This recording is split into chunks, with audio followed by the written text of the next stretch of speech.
Bosun Omofayo, who is Channel's business news editor, joins me now, and he's also co-anchor of the program.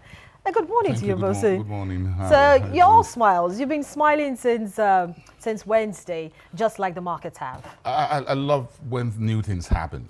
Again, when it happens along the corridor of innovations, and you can see new things happening. And again, you get in our market more integrated globally, and we just get to be a little bit optimistic that things are looking up. Again, we need to fine-tune and refine a lot of part of our systems, whether it is in, we fixed the bond or fixed income markets pretty well years and years ago, when nobody would want to touch Nigerian bonds. Treasury bills were largely bought. There were no transparency in the pricing of government Naira-denominated bonds. We were not even at the global marketplace when it comes to dollar-denominated euro bond and what have you. Today we have a better system in which anyone around the world can be part of our market. You can see some of our bonds listed, at least until the JP Morgan Barclays Bank issues happened. So we fixed that pretty well. Then in the years past, we've also fixed the stock market, and in which you now have you can trade Nigerian stocks anywhere in the world. The market is now easy with the liberalization in the FX market. Back then, although you can take your deals, your returns out of the Nigerian market within 2 plus 2, T plus 2 transaction plus 2, T plus 1. So in 24, 48 hours, you can actually get your money. You can see price that are transparent. You can find it on mobile phones anywhere in the world. So that had been fixed. So we fixed the debt market. We fixed the equities market. But the currency market looks like the third one. Eluding us. Yeah, again, because the central bank and the government at large had either thought that, well, we could isolate that, but it looks like pressure had come in on us, and we just had to make sure that the FX market go the way of the fixed income market or the debt market as well as the equities market. So, because investors want to see all the three windows clearly opened. They don't want to see, because at the back of the entire transaction is currency. Whether you're dealing in stocks or you're doing bonds or FGN or treasury bills, the currency is the currency. It's money. So if the FX market looks a little bit opaque, not really transparent, it's not flexible as it were, but you've liberalized and put the debt market and the equities market in place, folks who are bringing money to buy not just currencies or trade currencies, but trading debts, bills, whatever, and equities will get a little bit worried. And I think that was what this system will be. Let's hope it works. Perhaps we should have done this 3, 4, 5, 10 years ago, maybe. Or better late than never. Or better, but well, let's say better late than never. So now you have oil companies coming back into the market to be part of those who will be supplying.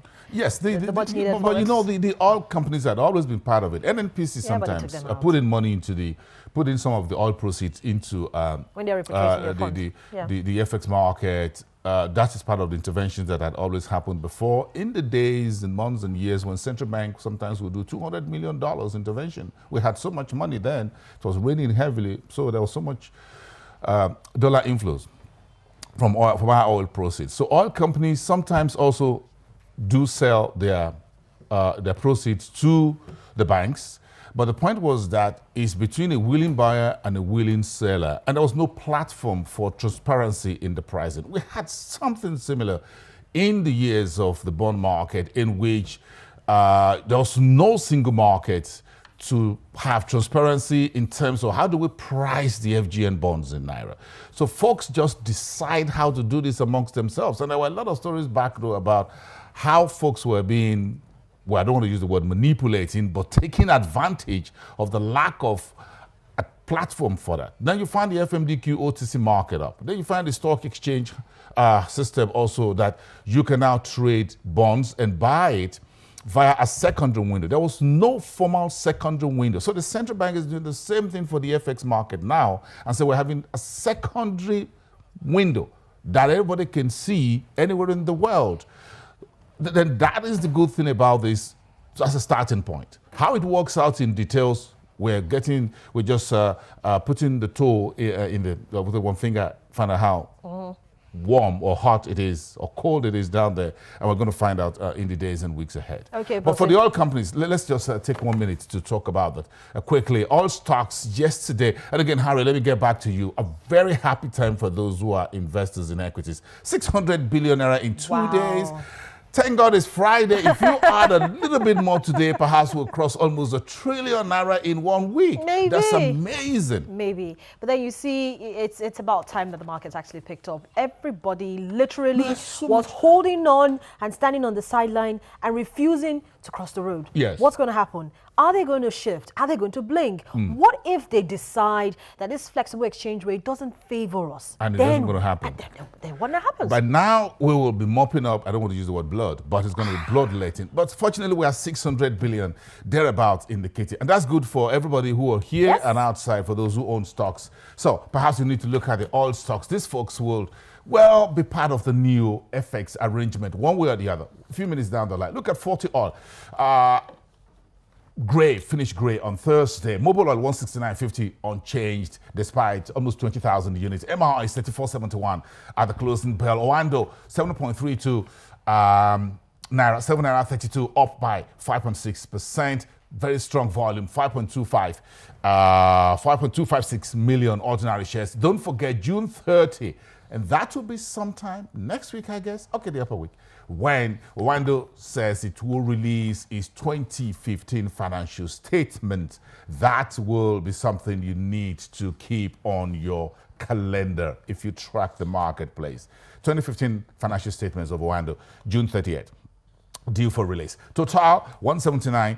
Seplat 350, corn oil 23. Now, if you look at in terms of market ranking, in terms of market cap, based on the volume of shares that are available, then you can see the next a table where you find 40 oil, the integrated energy company, still at the top of the table, 238.46 billion naira, the big boy in that sector. Coming second. On the flip side, Seplat 214, but still a bit of a distance away from 40 oil. Mobil 66.54 billion at the end of yesterday's transactions. MRIs, the where that looks like the backbench among the 7 big oil traders that we track every day. MRI's market cap less than a shade of 10 billion. Oando holding on about double 95.90.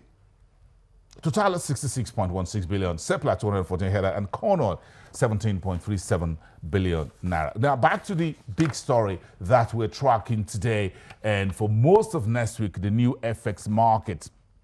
To oil companies and oil service companies, according to the central bank devised guideline for interbank market, will now be part of the new FX arrangement. Now that's bringing them formally into the family, as it were. So the FX family is now being expanded to include exporters who up until early this week complained that, look, we're bringing in proceeds from cashew, cocoa, cola, whatever, rubber exports, and we're forced to sell it at the central bank official rates, 199 naira to $1. Why don't we, well, we're not allowed to go to 340 naira market to sell it. Now the central bank says, look, you have a market to bring it in. The market will decide how much your proceeds are going to be sold. Well, this perhaps oil companies will not likely like this so much. But again, this is a formal market in which everything is placed on the table and all the cards are face up and nothing's face down. That is how the new arrangement will work. Now, what has been removed under the new arrangement was the opaque nature at which oil companies or oil service companies negotiate dollar sale to banks, a willing buyer, willing seller, as you may have heard. So now it's going to be a single market. Put everything in the basket and we all pick from there. So it's now a unified, what you call a flexible single market, as it were. But it's going to be quote driven. Harriet, am I correct? Yes, you are correct. So and the again, it's going to be quote driven. It's a two-way quote system. Yes. Order driven. In other words, the order for demand and supply will determine the price at which you have your FX. You're very correct. And of course, let's not forget to mention that FMDQ OTC Securities Exchange, via its market organization activities with the financial market dealers, are the ones that are going to be, maintaining the spread between the bid and offer rates at the interbank market when it does kick off on Monday. Yes. But then, I'm glad you mentioned it, talking about the opaqueness about which the oil companies were bidding. So what happens if yes, we already have a demand. And so you come to the market, and the market says for today, we choose not to buy the dollar, for instance, at 360. Rather, would like to quote 250. Then what? Harry, the point is this. Dollar is an international currency, and you have a dollar index. So dollar trades against the yen, the euro, another, The pound. The pounds, whatever. So you can't take that away. We just join the global family, so to speak. And that is the way you look at it. Until we join this family, you just have a situation in which some companies, and not just only oil companies are exporting crude and oil service companies. You have big companies in industrial manufacturing, Nestle, Nigerian breweries, but the Cadbury and others, that have big money, and they sell to banks at the interbank market, okay? Now, they also go there to source. Now, what you're doing here is putting everybody on the same page. Again, if you don't do this, you run the risk of not getting linked to the entire global market. Foreign investors want to bring money in, but they're not so clear, they're not so comfortable, as it were, with the first window, which is the currency window into your country. And that is very, very key, again, because we have a currency that is not convertible. So we have a currency that is not convertible to start with, that you can not spend anywhere outside the shores of this country. That is the first drawback for the Naira. The only way, therefore, that you can get close to the middle of the ocean where the big boys play is to make sure that you float the currency, have a system that makes it open to everybody in the world, what you're doing, at what price, and what have you. Now, if you talk about the oil firms, about the price they get, hold on. If these guys are going to sell this currency to anyone else outside Nigeria, they will still have to deal with what is today's rate for dollar. So Nigeria is not an exception in this case. See, we've been used to having everything fixed. The price of petrol, electricity tariff is fixed, that dollar is fixed, everything is fixed. The world has moved away from fixing everything, from allowing the market to decide.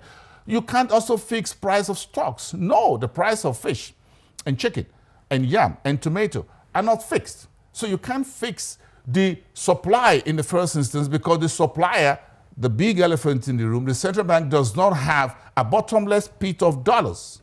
So that bottomless pit is no longer bottomless. The bottom has come to the surface. So we got a problem here. Then you need to deal with that. So the supply is down from one side. But there are others who are waiting outside to bring money in. But they said, hold on a minute, I want to be sure that I see everything, the deal Harriet is doing with this bank and what Boston is doing with the other bank. Bring everything to the open so that I have a fair value of what we are dealing with. Now, once you do that, there's still a lot of work to be done here. Don't let us think that this is one silver bullet and by Monday we all wake up in paradise.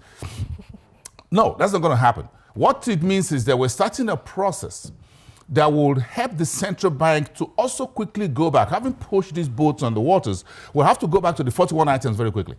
The central bank will have to go back to the issue around domiciliary accounts, whether you can spend your Naira card abroad for banks and what have you. They also need to fix those issues very quickly, because if they don't fix it, there will still be a lot of angst out there as to what happened. So it's a whole new world. But let me say this before we go, that on Monday, we're going to have it all open up on Channels Television. All right. I'm just going to keep it at that. But you've already brought it out in the open. No, we'll just keep it at that. Let's hang on what happens on Monday when the trading engine for FX kicks off, the first in Nigeria's history. Okay, so it is going to be a historic day for us. It's going to be a historic day for everyone who is watching, but they can be sure that Nigeria's news leader will be the first. All right, something new on Monday. Thank you so much for that.